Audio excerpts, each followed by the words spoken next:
राजस्थान में disturb area act देगा हिंदुओं को सुरक्षा।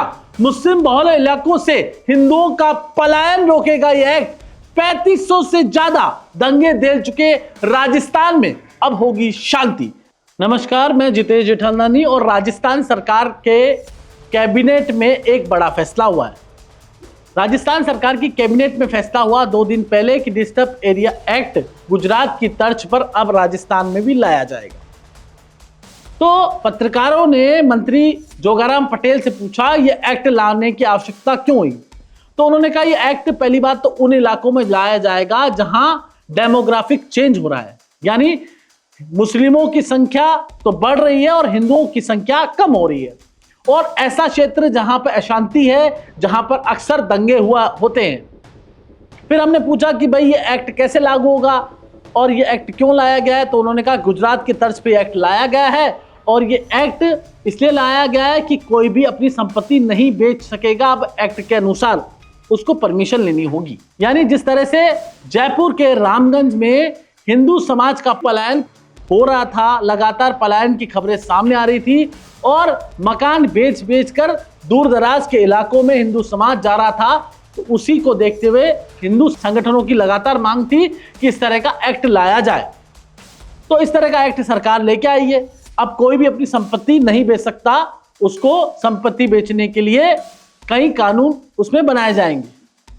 उन कानूनों के अनुसार ही संपत्ति बेच सकता है, क्योंकि जिस तरह से हिंदू आबादी लगातार परेशान होकर, क्योंकि अगर मान लीजिए रामगंज, टोंक और उदयपुर, जिन जिन इलाकों में ये ऐसी खबरें पिछले हम 2 साल से देख रहे थे, ऐसी खबरें सामने आ रही थी कि हिंदू पलायन हो रहा है।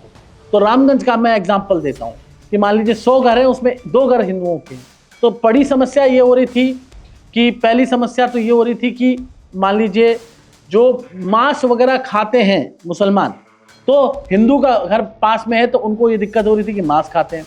फिर कई बार ये देखा जा रहा था कि कई तरह की हिंसा की वारदातें भी ऐसे लोगों के साथ हो रही थी, ऐसे हिंदू समाज के लोगों के साथ हो रही थी। मान लीजिए 100 मकान हैं तो 2 मकान अगर हिंदुओं के, तो वहाँ परेशानी हो रही थी। तो ऐसे कई वारदातें सामने आई राजस्थान के अलग अलग इलाकों से, इसलिए भी हिंदू पलायन बढ़ रहा था। इस सब चीज़ों को देखते हुए, डेमोग्राफिक चेंज को देखते हुए राजस्थान की भजनलाल सरकार एक अच्छा कानून लेके आई है।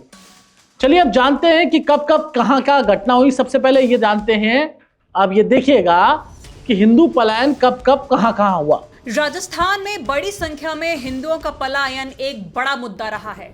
मुस्लिम दंगों की वजह से राजस्थान के कई जिलों में हिंदुओं का बड़ी संख्या में पलायन हो रहा था। टोंक का मालपुरा, जो मुस्लिम दंगों के लिए कुख्यात रहता है, वहां 75 सालों में 1000 से ज्यादा परिवारों का पलायन हुआ है। वहीं 2023 में जयपुर के किशनपोल में 100 परिवारों को घर छोड़कर जाना पड़ा। रामगंज जैसे इलाकों में भी कई सालों से पलायन की खबरें आ रही हैं। उधर जोधपुर में 2025 तक 800 परिवारों को अपनी घर जमीन छोड़कर जाना पड़ा। इसके अलावा 2022 में करौली दंगे में 100 परिवारों ने घर छोड़ने का फैसला लिया था।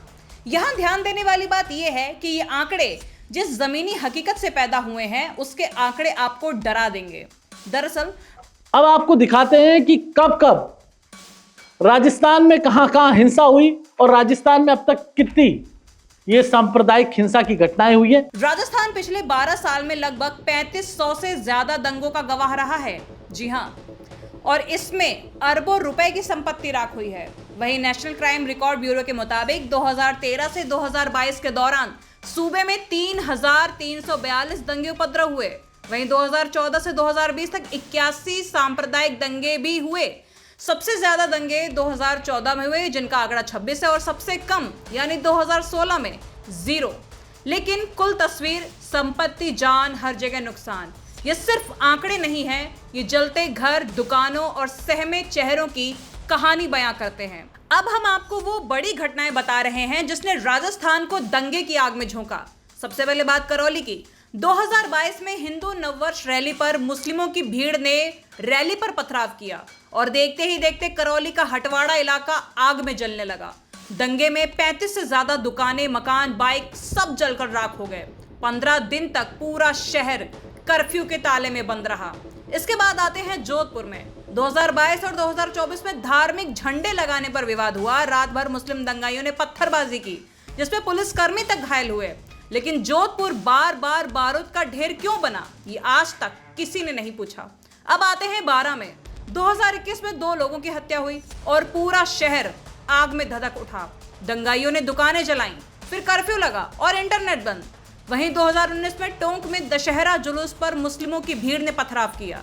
इस हिंसा के बाद वही इंटरनेट बंद, कर्फ्यू लगा। यानी हिंदुओं के हर त्योहार पर लोगों को मुस्लिमों के दंगों का डर सताता रहता। क्या कभी उनसे पूछा कि वो कितना सुरक्षित महसूस करते हैं? वहीं 2021 में झालावाड़ में 2 लोगों के झगड़ा में पूरा शहर दंगे में सुलग उठा, जिसमें 200 से ज्यादा केस दर्ज हुए। सोचिए ये कितना बड़ा बवाल रहा होगा। और उदयपुर में कन्हैयालाल हत्याकांड, उसे तो कौन भूल सकता है। ये हत्या भी सांप्रदायिक थी। तो ये सब आपने देखा कि किस तरह से राजस्थान में हिंदुओं का पलायन हो रहा है।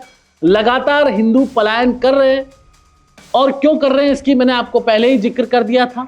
उनके घर के बाहर बकरे घूमते हैं, फिर बकरे काटे भी जाते हैं और इससे हिंदू समाज की धार्मिक भावनाएं आहत होती है। यानी जो हिंदू है, जो धार्मिक व्यक्ति है, जो मांस मदिरा नहीं करता, उसको दिक्कत होती है। इसके कारण उसको पलायन करना पड़ता है।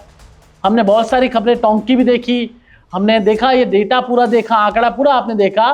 तो राजस्थान सरकार ये बिल अब विधानसभा में लेकर आएगी। अभी कैबिनेट में मंजूरी मिली है।